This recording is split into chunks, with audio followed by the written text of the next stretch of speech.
Aafia movement کی بانی اور ڈاکٹر عافیہ صدیقی اور ڈاکٹر فوزیہ صدیقی کے والدہ ماجدہ عصمت صدیقی جو گزشتہ دنوں انتقال کر گئی تھیں، ان کے چہلم کا ختم پاک کی محفل ان کے گھر پر نہایت عقیدت و احترام کے ساتھ منائی گئی، جس میں مذہبی، سیاسی، سماجی اور کارکنان نے کثیر تعداد میں شرکت کی۔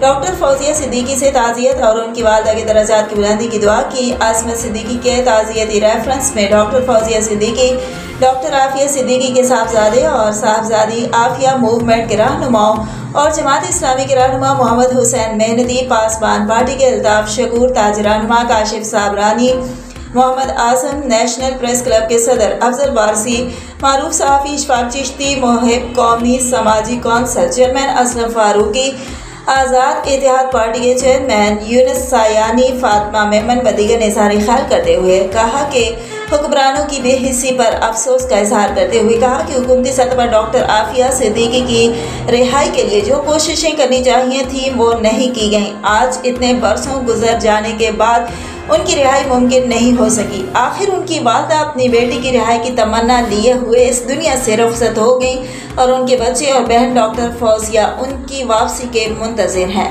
رپورٹ کر رہے تھے محمد اشفاق چشتی، نمائندہ خصوصی میو نیوز کراچی۔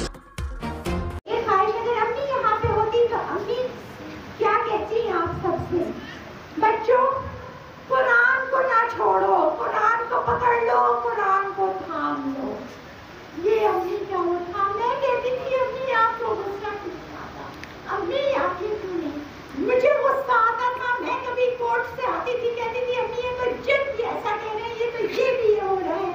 امی کہتی بیٹا قرآن ہے تمہارے ساتھ، قرآن کو سینے میں رکھو، ہاتھ اٹھاؤ اور وہ قرآن میرے ساتھ ہے، کوئی غم نہیں ہوگا، کوئی دکھ نہیں ہوگا، قرآن ہے اور آخرت کو سمجھو وہ ہے اصل گھر۔